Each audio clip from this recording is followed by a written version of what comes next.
اعوذ باللہ من الشیطان الرجیم بسم اللہ الرحمن الرحیم۔ ہم بات کر رہے تھے سورہ حمد کے حوالے سے، اور اس میں پچھلی دفعہ ہم نے حمد کی بات آپ کی خدمت میں عرض کی تھی، حمد کے حوالے سے مختلف پہلو، الحمدللہ۔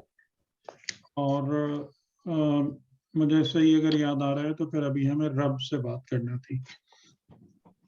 اچھا، جیسے کہ ہم پیچھے دیکھتے ہوئے آ رہے ہیں، اور اسپیشلی بسم اللہ الرحمن الرحیم کے حوالے سے، کہ خدا جب اپنے آپ کو ہمارے سامنے آئیڈینٹیفائی بھی کراتا ہے، اور یعنی یوں سمجھ لیں کہ ہم سے انٹریکٹ بھی کرتا ہے، تو وہ اسماء کے حوالے سے ہوتا ہے۔ اب ان اسماء کے مختلف پہلو ہیں، جیسے ہم نے کہا کہ کچھ اسماء جو ہیں وہ مختلف، ظاہر ہے کہ اسماء مختلف صفات کو بھی ریپرزینٹ کرتے ہیں، اور ان میں سے کچھ اسماء جو ہیں وہ اسماء ذات ہیں کہ جس میں کسی اور کا کوئی تعلق نہیں ہے۔ بہت سارے اسماء جو ہیں اس کی صفات وہ اس کے افعال کو، یعنی خدا کے کاموں کو ریپرزینٹ کرتے ہیں، اور وہاں پر ضروری ہے کہ ہر کام کے ہونے کے لیے سامنے ایک کوئی مفعول بھی پایا جائے کہ جس پر کام ہو، یعنی جیسے خالق ہے، رازق ہے، رب ہے، تو خالق کے لیے مخلوق کا ہونا ضروری ہے، رازق کے لیے مرزوق کا، یا رب کے لیے مربوب کا۔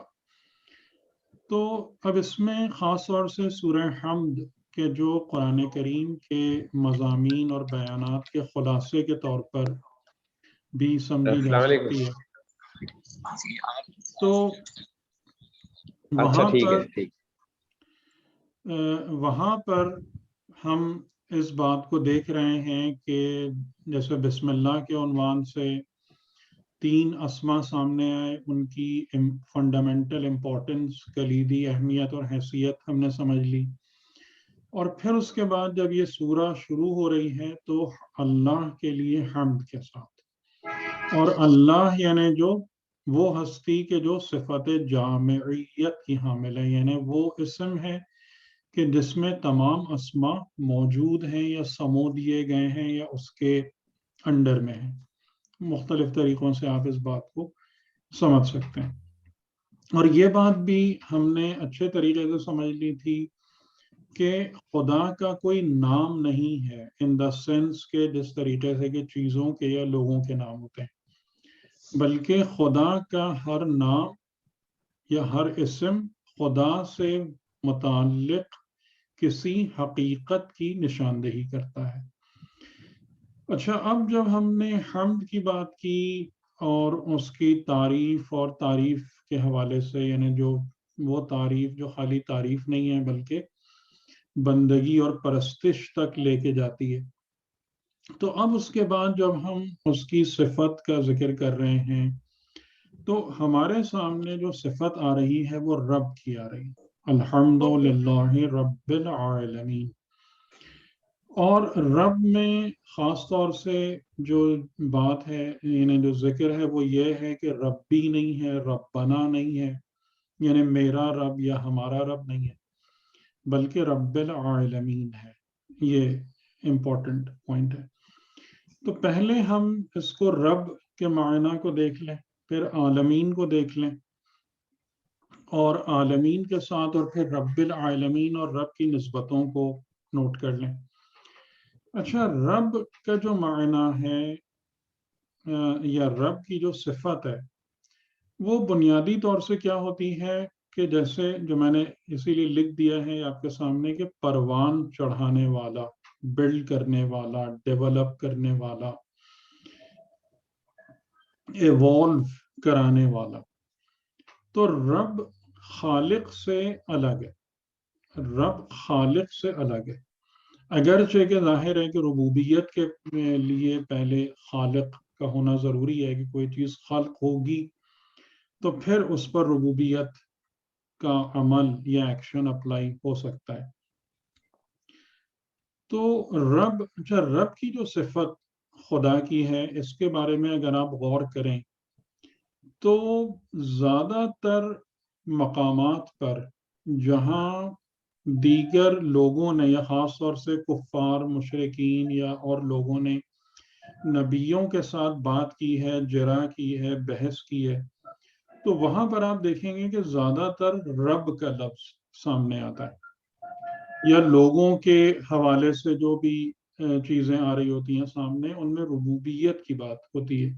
تو اس سے ہم کو یہ بات سمجھ میں آتی ہے کہ لوگوں کے لیے خدا کی جو صفت سب سے زیادہ ریلیونٹ ہے یا جس میں ان کو سب سے زیادہ دلچسپی ہے، وہ صفت ربوبیت ہے۔ کیوں؟ اس لیے کہ انہیں اپنی زندگی گزارنے کے لیے وسائل چاہیے، چیزیں چاہیے، اور مطلب گائیڈنس چاہیے۔ تو اسی طریقے سے رب جو ہے اس کے انڈر میں کیا کیا آتا ہے، آپ ان چیزوں کو دیکھ لیں، یعنی پروان چڑھانے کے لیے کیا کیا چیزیں ہوتی ہیں کہ یہ وسائل کی فراہمی، یعنی رب جو ہے وہ اس بات کو بھی یقینی بناتا ہے کہ وہ آپ کو وسائل حیات پرووائڈ کرے گا۔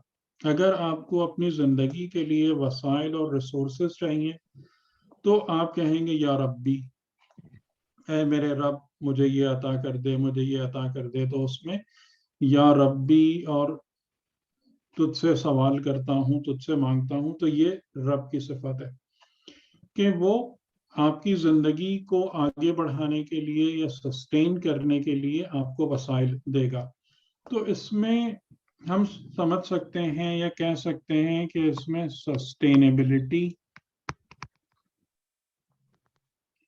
اور نورشمنٹ، یہ سارے ایسپیکٹ آ جاتے ہیں۔ انہیں نورشمنٹ کا مطلب یہ ہوتا ہے کہ جیسے مثال کے طور پر آپ اس بات کو دیکھیں کہ اگر ہم کھانا کھاتے ہیں، انہیں غذا ہماری ضرورت ہے، ہماری اس غذائی ضرورت کے ساتھ کتنی اور چیزیں جڑی ہوئی ہیں کہ اگر غذا ہم کو نہیں ملے گی تو ہماری لائف کی سسٹینیبلٹی خطرے میں پڑ جائے گی، یعنی ہماری لائف باقی نہیں رہ پائے گی، ہماری لائف قائم نہیں رہ سکے گی۔ ایک مسئلہ۔ اب جب ہمیں اپنی غذا کی ضرورت کو پورا کرنا ہے تو ہمیں غذا کے سورسز چاہیے، کیونکہ ہم اپنی غذا خود سے نہیں بنا سکتے۔ خود سے نہیں بنا سکتے کا مطلب کیا ہے کہ میری باڈی اپنی غذا خود سے پروڈیوس نہیں کر سکتی، اس حوالے سے میں محتاج ہوں۔ تو اب مجھے غذا کے سورسز چاہیے۔ وہ سورسز جیسے ہم کو پتہ ہے کہ مینلی ہمارے لیے پلانٹ سورسز ہیں اور اینیمل سورسز ہیں۔ ان سورسز کی فراہمی، ان سورسز کو قابو کرنا، جس طریقے سے کہ خدا نے یہ بات بھی قرآن کریم میں بیان کی ہے کہ ہم نے یہ تمام چیزیں پیدا کرنے کے بعد ان کو تمہارے لیے مسخر کر دیا، یعنی ان کو ایسا بنایا ہے کہ تم ان پر قابو کر سکتے ہو، ان کو ٹیم کر سکتے ہو، اینیملز کو بھی، اور اس کے ذریعے سے جو تمہاری ضرورت ہے وہ وہاں سے نکال سکتے ہو۔ یہ رب ہے جو یہ کام کر رہا ہے۔ اچھا، اس کے بعد جب وہ غذا کے وسائل پیدا ہو گئے، وہاں سے آپ کو اسٹف مل گیا، تو اب اس اسٹف کو لینے کے بعد آپ کا اس کو استعمال کرنا، اپنے اندر ڈالنا، اور یعنی جس بات کا ہم نارملی توجہ نہیں کرتے ہیں وہ اس طرف کہ جو غذا ہم کھا رہے ہوتے ہیں وہ ہمارے بدن کا جز کیسے بنتی ہے، اس کے اندر کتنے پیچیدہ نظام موجود ہیں، اس کے اندر خود کتنا زبردست سسٹم کام کر رہا ہے۔ اور جب انسان کا خدا نخواستہ بیمار ہوتا ہے یا نظام ہضم خراب ہو جاتا ہے، تب ہم کو پتہ چلتا ہے کہ یہ نورشمنٹ والا جب عمل رک جاتا ہے، یعنی غذا کے اندر سے جو اس کے اثرات ہیں، میٹیریل بھی نان میٹیریل بھی، اس کو جذب کرنے کے حوالے سے جب جسم میں کمزوری پیدا ہونا شروع ہو جاتی ہے تو ہمیں یہ پتہ چلتا ہے، احساس ہوتا ہے کہ کتنی بڑی نعمت ہمارے پاس تھی۔ تو نورشمنٹ والی ایک بات آ گئی، سسٹینیبلٹی والی بات آ گئی کہ وہ تمام چیزیں جو ہمیں ہوں، جیسے مثال کے طور پر سسٹینیبلٹی میں جس زمین پر ہم رہتے ہیں اس زمین کا قرار، یہ کتنی اہم بات ہے جس کا ہمیں احساس نہیں ہے۔ مثلا اگر زمین میں سیلاب آنے شروع ہو جاتے ہیں، زلزلے آنے شروع ہو جاتے ہیں، جیسے بعض اوقات بہت سارے ممالک میں آگ لگنے لگتی ہے، بش فائر ہونی شروع ہو جاتی ہے، تو آپ کو پتہ چلتا ہے کہ یہ زمین آپ کے لیے کتنی انہیبیٹیبل ہو رہی ہے، یہاں رہنا کتنا زیادہ مشکل کام ہو گیا ہے، یہاں زندگی نہیں گزار سکتے۔ یا اسی طریقے سے کہ جیسے سورہ قریش میں ہے کہ خدا نے کہا کہ اس نعمت کو یاد کرو کہ ہم نے اس جگہ کو، اس مکے کو خاص طور سے، کہ کس طریقے سے برکت دی ہے کہ یہاں پر تمہارے لیے امن و سکون بھی ہے، اور حج کے وسیلے سے تمہارے لیے رزق اور روزی کے وسائل بھی موجود ہیں۔ تو یہ تمام کے تمام ایسپیکٹ جو ہیں یہ کس میں آتے ہیں؟ ربوبیت میں آتے ہیں۔ اور اس سے ہم کو یہ ایک اور بھی بڑی اہم بات اسماء کے حوالے سے اور ذیل میں پتہ چلتی ہے کہ اسماء کا جو نظام ہے، اسماء خدا کا، وہ ہائرارکیکل ہے۔ یعنی کیا مطلب ہوا کہ اسماء کا نظام ایسا نہیں ہے کہ اسماء سارے پیرلل میں ایک دوسرے کے کھڑے میں، کہ 1 2 3 4 5 6 ایک دوسرے کے برابر برابر، بلکہ اسماء کا نظام اس طریقے سے ہے کہ اسماء یوں ہیں، اس طریقے سے، یعنی کون بنتی ہے کہ اس میں سب سے اوپر ٹاپ کا جو اسم ہے کہ جس میں باقی تمام اسم جس کے ماتحت ہیں اور جس میں جمع ہیں، وہ اسم اللہ ہے۔ اسی لیے اگر کوئی معرفت کے ساتھ اسم اللہ کا تذکر کرے تو اس کے درجات کی بلندی سب سے زیادہ اس کو حاصل ہوتی ہے۔ اب یہاں پر جب میں آپ کو رب کے معنی ابھی مکمل نہیں کیے ہم نے رب کے معنی، لیکن یہیں سے ہی آپ کو سمجھ میں آ رہا ہے کہ رزق دینا اور مختلف جیسے کہتے ہیں کہ جو سپورٹ اور پروان چڑھانا اور نورشمنٹ، یہ تمام کی تمام چیزیں رب کے ماتحت ہیں۔ یعنی ان سے متعلقہ جو اسماء ہیں وہ اسماء رب کے ماتحت ہیں، رب کے انڈر میں۔ تو اس بات کو بھی ہمیں سمجھنا ہے کہ جب ہم کہتے ہیں یا ربی یا ربی یا ربی، تو یا ربی کے اندر اس کا بہت بڑا اسکوپ ہے کہ جو یا ربی کے انڈر میں ہے۔ تو ایک پہلو ہم نے آپ کو بتایا کہ یہ وسائل کی فراہمی، اور جس میں کہ سسٹیننس بھی آ جاتی ہے، نورشمنٹ بھی آ جاتی ہے، اور زندگی کے جو تمام معاملات ہیں ان کی پروٹیکشن بھی آ جاتی ہے۔ کیونکہ اگر مثال کے طور پر ہمارے لیے مختلف جگہوں سے جو ہر وقت پاسبلٹی ہے فتنہ و فساد کی اور گڑبڑ کی اور نقصانات کی، تو پھر ہمارے لیے یہ چیز ممکن ہی نہیں ہے کہ ہم زندگی ڈھنگ سے گزار سکیں۔ تو وہ تمام کی تمام چیزیں جو وہ حفاظت اور برکت جو دے رہا ہے ہماری زندگی میں، وہ بھی اس ربوبیت کا حصہ ہے۔ اچھا، اب انسان اور بلکہ شاید تمام مخلوقات، لیکن اگر ہم انسان کے حوالے سے ہی بات کریں جو ہمیں جو بالکل یقینی ہے معاملات، تو انسان ایک ایسی مخلوق نہیں ہے کہ جس کو اس طریقے سے پیدا کیا گیا ہے کہ تم یہاں پر بس زمین میں ہو اور اس زمین میں ہی تم اپنا تھوڑا بہت زندگی گزارو، کھاؤ پیو تفریح کرو یا جو بھی کام کرو اور اس کے بعد مر کے ختم ہو جاؤ۔ بلکہ انسان کو خلق کیا گیا ہے ایک منزل کے لیے، ایک ڈیسٹینی کے لیے، ایک انجام کے لیے، معاد کی طرف۔ اور رحمت خدا، کیونکہ خلقت جو ہے وہ رحمانیت اور رحیمیت کی صفات سے گورن ہو رہی ہے، لہٰذا رحمانیت اور رحیمیت کا تقاضا یہ ہے کہ انسان کو اس کے کمال تک پہنچایا جائے، انسان کو ایک کمال عطا کیا جائے کہ وہ کمال اس کے لیے بے انتہا لذت کا، سرور کا، خوشی کا، آسودگی کا باعث بنے اور انسان کو وہاں تک پہنچایا جائے۔ لیکن اب انسان کے پاس خود، جو انسان اپنے اندر اپنی غذا پیدا نہیں کر سکتا، وہ اپنے کمال تک خود سے کیسے پہنچ جائے گا، یا وہاں تک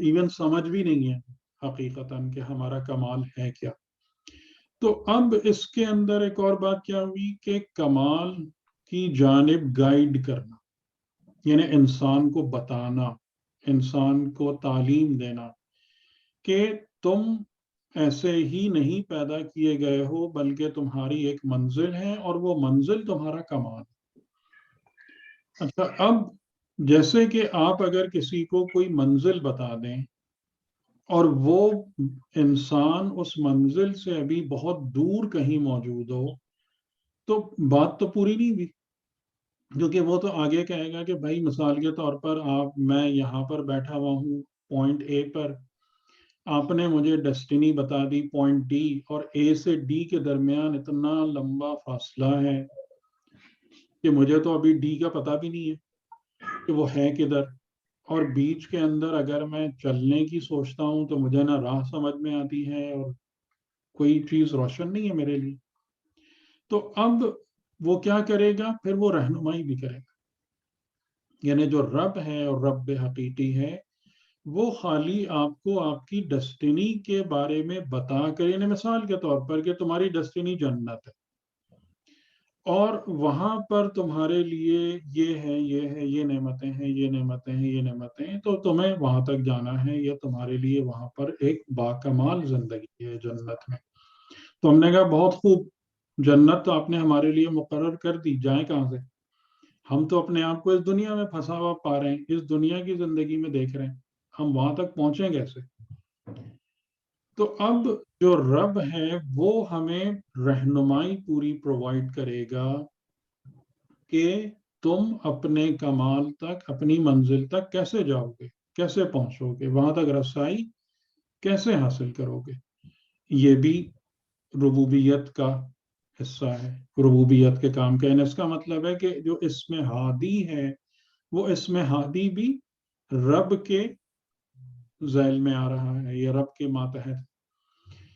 اور اس سے زیادہ آگے بڑھ کر جو ایک اور پیشکش اور آفر بھی موجود ہے ربوبیت کے نظام کی طرف سے، وہ یہ ہے کہ اگر تم ہمیں اپنے رہنما کے طور پر یا راہبر کے طور پر قبول کر لو، تو ہم اس سفر میں تمہارے ساتھ ساتھ چلیں گے. اور ہم اس سفر میں صرف تمہیں انہیں رہنمائی، ایک تو یہ بھی ہوتی ہے نا کہ آپ کسی کو میپ پکڑا دیں، ایک نقشہ بتا دیں، اور ایک رہنمائی وہ ہوتی ہے کہ آپ بطور گائیڈ اس کے ساتھ ساتھ چلیں. تو خدا کی ربوبیت یہ نہیں ہے کہ نقشہ پکڑا کے فارغ کر دیا، بلکہ خدا کی ربوبیت یہ ہے کہ اگر کوئی انسان اس کی رہنمائی کو قبول کرتا ہے تو خدا پھر اس کے ساتھ چلتا بھی ہے اور اس کو سفر بھی طے کراتا ہے. اور اگر اثناء سفر میں کوئی مسائل ہوتے ہیں، پرابلمز ہوتی ہیں، مشکلات ہوتی ہیں، تو ان مشکلات کے حل کے لیے بھی وہ موجود ہوتا ہے. اور یہ بات میں ایسے ہی نہیں کہہ رہا ہوں آپ سے، یہ سارے کوئی کہانی نہیں سنا رہا آپ کو، ان تمام چیزوں کی قرآن کریم سے ہمارے پاس دلائل موجود ہیں کہ ان اللہ مع الصابرین، خدا صابرین کی معیت میں. اب یہاں پر رہنمائی کے طور پر تو جیسے رسول اور امام موجود ہیں، لیکن خدا کہہ رہا ہے کہ میں بھی ساتھ ہوں تمہارے، حقیقتاً میں تمہاری معیت میں ہوں جہاں بھی تم. اور ظاہر ہے کہ خدا کی جو معیت ہے یا خدا کا جو ساتھ ہے وہ ہمیشہ اور ہر وقت اور ہر جگہ ہے، اس میں کوئی تعطل نہیں ہے، اس میں کوئی بریک نہیں ہے. ان اللہ مع الصابرین، ان اللہ مع الذین اتقوا والذین هم محسنون. جو صاحبان احسان ہیں، جو صاحبان تقوی ہیں، جو صابرین ہیں، اللہ ان کی معیت میں ہے.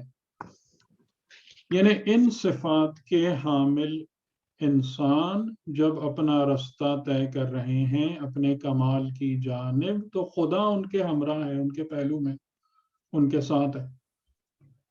اور اس کی ایک اور ہمارے پاس دلیل قرآن کریم سے ملتی ہے حضرت موسیٰ علیہ السلام، کہ جب دریائے نیل اور فرعون کے افواج کے درمیان وہ لوگ آ گئے تھے بنی اسرائیل، تو بنی اسرائیل نے جب شور مچانا شروع کیا، ایون حضرت موسیٰ پر الزام تراشی بھی کرنے لگے، تو حضرت موسیٰ علیہ السلام نے کیا کہا تھا؟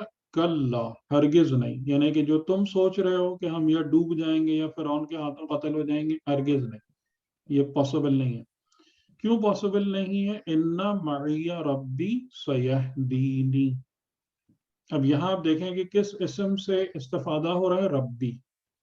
ان معی ربی، بے شک میری معیت میں میرا رب ہے، معیت میں ہے، میرا رب میرے ساتھ کھڑا ہے۔ سیہدینی، وہ ان قریب میری ہدایت کرے گا۔ تو وہ بات بھی سمجھ میں آ رہی ہے کہ ہدایت کا جو کام ہے وہ ربوبیت کے ماتحت ہے، ربوبیت میں آتا ہے۔ تو ہدایت یعنی یہاں بھی کہ اب یہاں سے میں کہاں جاؤں؟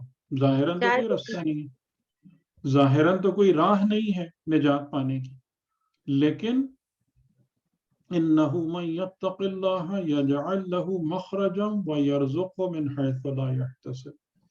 اگر تم تقوی کی راہ پر ہو تو کیونکہ خدا متقین کے ساتھ ہے، تو تمہارے لیے مخرج بھی بنا دے گا، نکلنے کا رستہ بھی بنا دے گا، اور اس راہ سے تمہیں رزق دے گا جہاں سے تم گمان بھی نہیں رکھتے ہو۔ ٹھیک ہے، یہ ربوبیت کا دائرہ کار ہے، اور یہیں سے آپ اگر سمجھیں گے اور قرآن کریم میں غور کریں گے یا ائمہ علیہ السلام کی دعاؤں میں توجہ کریں گے، تو آپ کو پھر یہ بات سمجھ میں آئے گی کہ اس میں رب اتنی زیادہ مرتبہ کیوں استعمال، یا اس میں رب کا تذکر جو ہے وہ اتنا زیادہ کیوں ہے؟ اس لیے کہ ہمیں اپنی زندگی میں جتنے بھی چیزوں کی ضرورت ہے وہ در حقیقت وہ تمام کی تمام اس کا سورس رب ہے۔ وہ ہمارا رب ہے کہ جس میں نورشمنٹ ہے، سسٹیننس آف لائف ہے، پروٹیکشن آف لائف ہے، گائیڈنس ہے، پھر اس کے بعد یعنی کمال کے مطلب ٹیچنگ ہے، کیونکہ یہ تو تعلیم و تربیت ہے نا، کمال کے بارے میں بتانا، کمال سمجھانا، یہ تعلیم ہے، تربیت ہے، رہنمائی ہے، ہمراہی ہے، معیت ہے، یہ ربوبیت کے ماتحت ہے۔ تو اس سے آپ کو سمجھ میں آ گیا کہ جب ہم نے جو صفات کا ذکر کر رہے ہیں اللہ کی، تو اللہ کی صفات کے حوالے سے جب ہم آتے ہیں with reference to مخلوقات، تو with reference to مخلوقات ہمارا جو سب سے پہلا صفت جو ہمارے سامنے آتی ہے وہ صفت رب۔ اچھا، اب اس کے بعد جو زیادہ بات یا امکان سمجھ میں آتا ہے وہ یہ ہے کہ ہم کہیں کہ میں حمد کرتا ہوں اپنے رب کی، لیکن یہاں پر ایسا کوئی جملہ نہیں ہے کہ میں حمد کرتا ہوں اپنے رب کی، یہ نہیں۔ الحمد للہ رب العالمین، یعنی تمام حمد اللہ کے لیے ہے جو عالمین کا رب ہے۔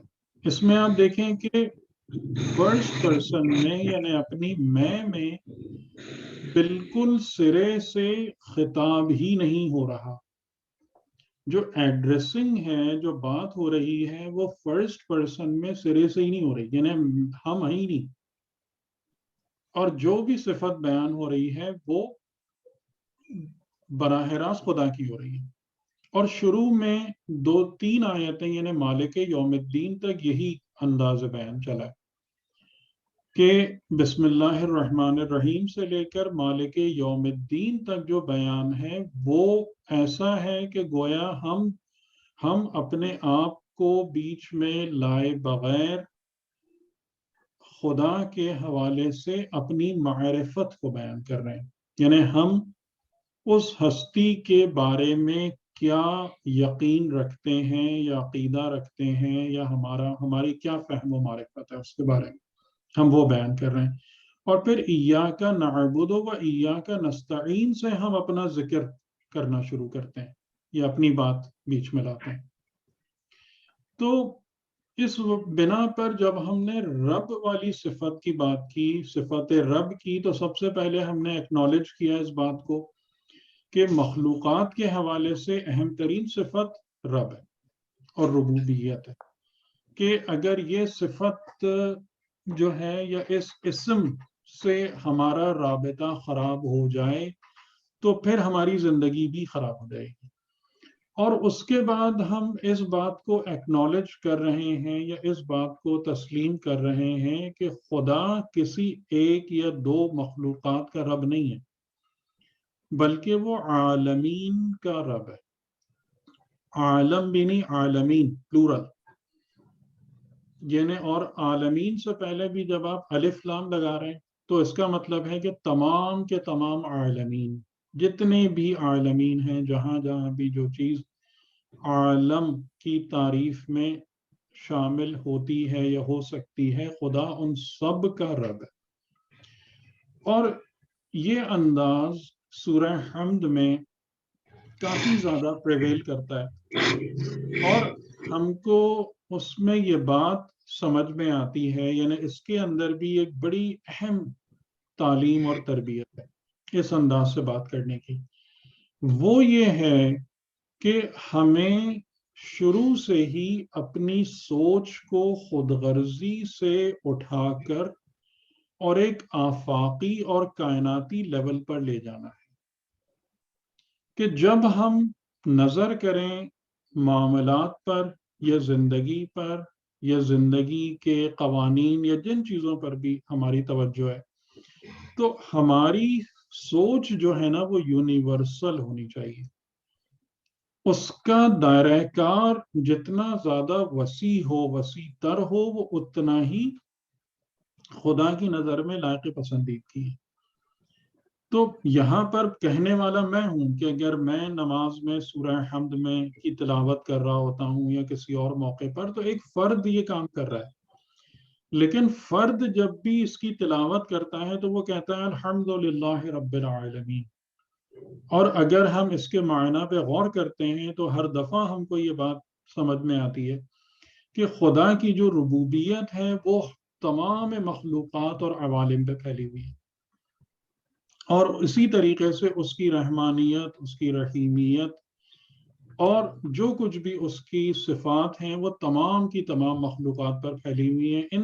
اس طرز فکر سے جو انسان کو بڑے بڑے فائدے حاصل ہوتے ہیں وہ یہ کہ خود بینی اور خود پسندی سے انسان بچتا ہے، محفوظ رہتا ہے. اس کے ساتھ ساتھ انسان دوسری مخلوقات کی اہمیت کا بھی قائل ہوتا ہے، کیونکہ آپ اس بات پہ غور کریں کہ ہمارے اندر جو ایک بہت بڑی پرابلم ہے، اور مسلمان ممالک میں یہ پرابلم نسبتاً زیادہ بڑھ گئی ہے، وہ یہ ہے کہ ہم اپنے ذاتی مفادات اور معاملات کے مقابلے میں دوسروں کے مفادات کو کوئی خاص اہمیت دینا پسند نہیں کرتے یا چاہتے نہیں ہیں، یا ہمارا دل بالکل نہیں چاہ رہا ہوتا. بلکہ ایک چیز اور بھی ہے جو بہت زیادہ نوٹسبل ہوتی ہے، آپ بتائیے گا کہ یہ بھی اسی کا ایک حصہ ہوتی ہے کہ اکثر میں نے یہ بات نوٹ کی ہے کہ جیسے دو دوست ملتے ہیں، ایون دو رشتہ دار ملتے ہیں، اب کسی نے آج کے دن میں کوئی اچھا اچیومنٹ کیا ہے، مطلب اس کو فار ایگزامپل اس کے بچے نے کوئی انعام لے لیا ہے یا جاب میں انکریمنٹ مل گیا ہے یا اور کوئی اچھی بات ہو گئی ہے، تو وہ اگر خوش ہو کے دوسرے کو سنا رہا ہے، دوست یا رشتہ دار کو اپنے اس بارے میں، تو اکثر میں نے اس بات کو نوٹ کیا ہے کہ وہ نہ اس پر خوشی کا اظہار کریں گے، نہ دلی مبارکباد دیں گے، بلکہ وہ فوراً اپنا کوئی قصہ چھیڑ کے بیٹھ جائیں گے کہ ہاں میرے بچے جو ہے نا اس نے بھی، اس کو بھی یہ ملا ہے، اور میرے گھر میں بھی یہ ہوا ہے، اور میرے ساتھ بھی یہ ہوا تھا. یہ کیا بتا رہا ہے؟ اس کا مطلب یہ ہے کہ آپ اپنی ذات کے خول میں بند ہیں. ابھی آپ کے اندر اتنی بھی تہذیب نہیں پیدا ہو پائی ہے کہ آپ کسی دوسرے انسان کی خوشی کو سینس کر سکیں یا فیل کر سکیں یا اس کو خوش ہو کے کوئی دعا دے سکیں یا کوئی دو اچھے جملے اس کے لیے بول سکیں. اتنی بھی توفیق ابھی تک نفس میں حاصل نہیں ہو پائی. اور آپ لوگ مجھے بتائیے گا یہ بات میں نے صحیح کہی غلط کی. میرے تو آبزرویشن میں تھا کہ یہ بڑا کامن ٹرینڈ ہے اس قسم کا. سر بالکل بہت کامن ہے، بہت زیادہ ہے. جی جی ٹھیک ہے. تو یہ کیا ہے انہیں کہ جب ہم واقعاً اس میں ان جیلسی بھی جملوں ایک وجہ آ جاتی ہے. ان جملوں کو جب ہم پڑھتے ہیں الحمدللہ رب العالمین کے، جب ہم ربوبیت کا ذکر کر رہے ہوتے ہیں اور اس میں اپنے آپ کو ہٹا کر بالکل کہ عالمین، تو اس میں بندہ جو ہے نا وہ پوری زندگی کی ایک حقیقت اور سچائی کو اپریشیٹ اور ریئلائز کرنے کے قابل ہوتا ہے. اور یہ نہیں کہ بس خالی میں، بس خالی میرا، بس خالی مجھے، یہ نہیں، یہ نہیں ہے لائف. لائف اس طریقے سے نہ پروان چڑھتی ہے، نہ بنائی گئی ہے، نہ ڈیولپ ہوتی ہے. تو یہ ایک بہت اہم نقطہ ہے کہ الحمدللہ رب العالمین، یعنی اس کی ربوبیت کو سینس کرو یونیورسل لیول پر، کائناتی سطح پر ربوبیت خدا کو دیکھو، عالم کو دیکھو، اپنے ارد گرد جو بھی نظام زندگی دکھتا ہے اس کا مشاہدہ کرو کہ خدا نے مختلف مخلوقات میں کیسے ربوبیت کی ہے، کیسے ان کے زندگیاں پروان چڑھتی ہیں، پودے، جاندار، یہ نظام شمسی اینڈ سو آن، کہ آپ خود اس بات کا بہت زیادہ لطف محسوس کریں گے اگر آپ اس جگہ پہ دیکھیں کہ ربوبیت پروردگار عالمین میں کس طریقے سے آپ کو نظر آتی ہے. ٹھیک ہے. اچھا، اب آخر میں عالمین کے حوالے سے بھی ایک دو جملے آپ کی خدمت میں عرض کر دوں کہ یہ عالمین سے کیا مراد ہے، کیونکہ یہ بھی ایک سوال ہمارے سامنے ہے کہ جب ہم کہہ رہے ہیں کہ الحمدللہ رب العالمین، تو اب ایک اہم بات دی، کسی کا مائک سے کچھ آوازیں آ رہی ہیں، اگر میوٹ کر لیں تو بہتر ہے. حیدر صاحب آپ اس کو میوٹ کر دیں. حسن ایچ ایف زیدی ان کا کھلا ہوا ہے. اچھا، آپ اگر میوٹ کر سکتے ہیں. لیکن آپ کے پاس ہے پوسٹ ہے نا آپ؟ نہیں، وہ تو ہے لیکن وہ نظر آئیں گے. جی ٹھیک. ٹھیک ہے.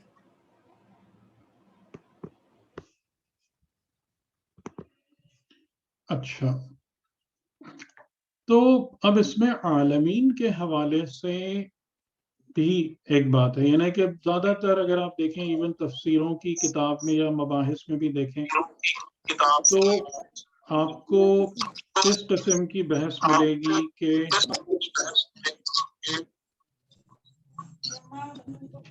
اب کون ہے؟ ادھر تو نہیں آ رہا ہوگا. جی کبرا صاحبہ کبرا ہے، وہ اپنے آپ کو میوٹ کر لیں. جی صحیح ہے. جی کر دیا میں نے.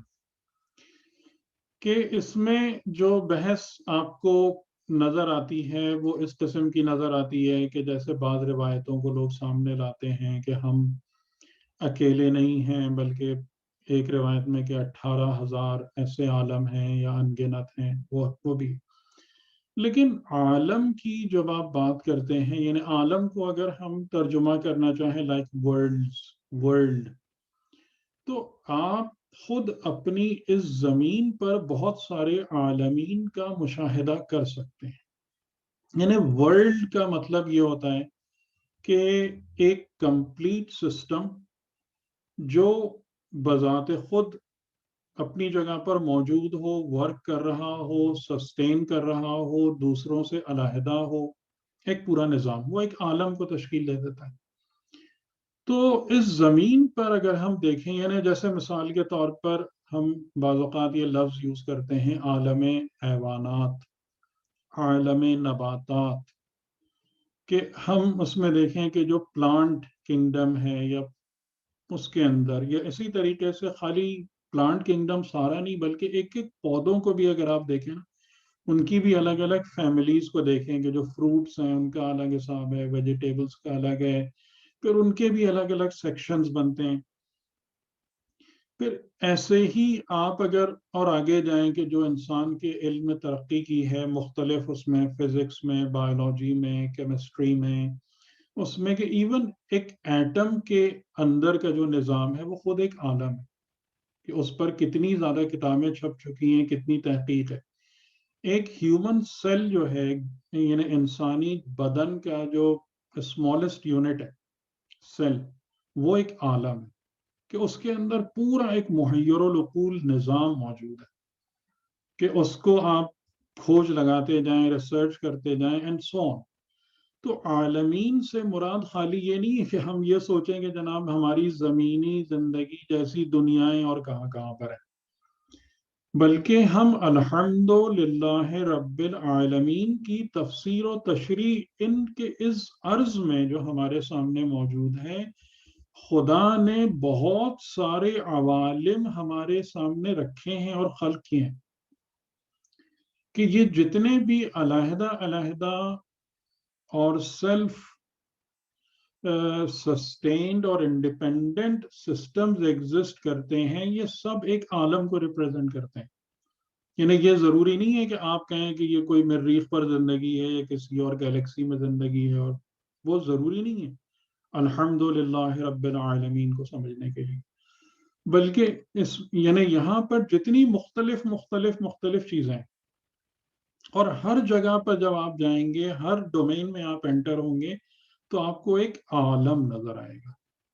یعنی جیسے مثال کے طور پر کہ خاتون تھی جین گوڈال، آئی تھنک 1950s وغیرہ میں، وہ اس کو پتہ نہیں کیا چڑھی ہوئے، برٹش خاتون تھی، اور اس نے وہ چلی گئی افریقہ کے جنگلات میں، آئی تھنک تنزانیہ وغیرہ میں، اور اس نے 28 سال چمپینزیز کے ساتھ گزارے. آپ سمجھے 28 سال. اور اس کے بعد اس نے بڑی تحقیق اور کتنی کتابیں لکھ ڈالی، یعنی کہ اس کی زندگی کا بہترین عرصہ چمپینزیز کے ساتھ گزر گیا. لیکن 28 سال کا مطلب یہ ہے کہ اس کو نئی سے نئی باتیں دکھ رہی تھی نا ان میں. اگر ان کی زندگی بالکل ہی ایک ایسی ہوتی کہ جس میں کوئی نیا پن نہیں ہوتا، یا اس کے اندر کوئی ایسی چیز نہیں ہوتی جس کو وہ لرن نہ کر رہی ہو ڈیلی بیسس پر، تو 28 سال کیسے کوئی گزار سکتا ہے کسی جگہ. ایسے ہی کچھ لوگوں نے چونٹیوں پر ریسرچ کی، 25 سال چونٹیوں کو ہی دیکھتے ہوئے، شہد کی مکھی اینڈ سو آن. تو عالمین جو ہے نا، وہ ہمارے اس زندگی میں بھی ہمارے ارد گرد موجود ہے، کہ جہاں پر ہم اس بات کو دیکھ سکتے ہیں، مشاہدہ کر سکتے ہیں کہ رب کی ربوبیت کس طریقے سے کام کر رہی ہے، اور کس طریقے سے وہ عالمین کو پروان چڑھاتی ہے، ان کو اپنے کمال تک لے جاتی ہے، ان کو گائیڈ کرتی ہے، ان کی نورشمنٹ کرتی ہے and so on. تو ربوبیت کی صفات کو سمجھنے کے لیے عالمین ہمارے ارد گرد بہت موجود ہیں، اور اس کے لیے ہمیں کسی فکٹیشس عالم کے بارے میں سوچنے کی ضرورت نہیں ہے. ٹھیک ہے، تو یہ رب العالمین کے حوالے سے ہماری گفتگو ہوئی، اور اس میں بہرحال وہ والا پہلو ہے، ربنا اور ربی والا پہلو بھی ہے، لیکن اس میں خود غرضی والی بات نہیں ہے. ٹھیک ہے، جیسے ہم اگر رکوع و سجود میں جب ذکر کرتے ہیں تو ہم سبحان ربی الاعلی و بحمدہ کہتے ہیں، اور یہاں پر ربی کا مطلب کیا ہے کہ جب ہم رکوع اور سجدے میں جائیں تو آپ خدا سے اپنائیت محسوس کریں. آپ یہ نہیں کہیں کہ میں رب اعلی کی تسبیح اور حمد کرتا ہوں رکوع اور سجدے میں، بلکہ آپ یہ کہیں کہ میں اپنے رب کی تسبیح کرتا ہوں جو اعلی اور لائق حمد ہے. تو اب یہاں پر یہ جو خاص عمل آپ انجام دے رہے ہیں رکوع یا سجدے کا، اور وہاں پر رب نہیں کہہ رہے بلکہ ربی کی نسبت کا اضافہ کر رہے ہیں، تو یہ خود اس بات کو بتا رہا ہے کہ اب یہاں پر آپ کا جو ہے نا اظہار کہ یہ رکوع اور سجدے میں اپنائیت ہے، محبت ہے، غیریت نہیں ہے کہ رب، بلکہ میرا رب. یہ ایسے ہی جب آپ دعاؤں میں بات کر رہے ہوتے ہیں تو آپ کیا کہہ رہے ہوتے ہیں؟ ربنا ربی. دعائے کمیل میں جیسے بہت دفعہ ہے ربنا ربی، تو یہ اس جگہ موجود ہے، لیکن یہ ان مقامات پر موجود ہے کہ جہاں پر آپ خدا کے ساتھ کسی ریلیشن شپ یا کنیکشن کے حوالے سے جڑ رہے ہوتے ہیں، اور وہاں پر آپ اسم رب کا استعمال کرتے ہیں. لیکن سورہ حمد میں کیونکہ رب کی توصیف بیان ہو رہی ہے، رب کا ذکر ہو رہا ہے، تو وہاں پر رب کو نسبت دی گئی ہے عالمین کے ساتھ، تاکہ ہماری نظر جو ہے وہ محدودیت سے باہر آئے، اور اس کی ربوبیت تمام عالم اور کائنات میں ہم اپریشیٹ کریں، اور اس کے ساتھ انہیں اپنے ساتھ پھر دوسری زندگیوں کی بھی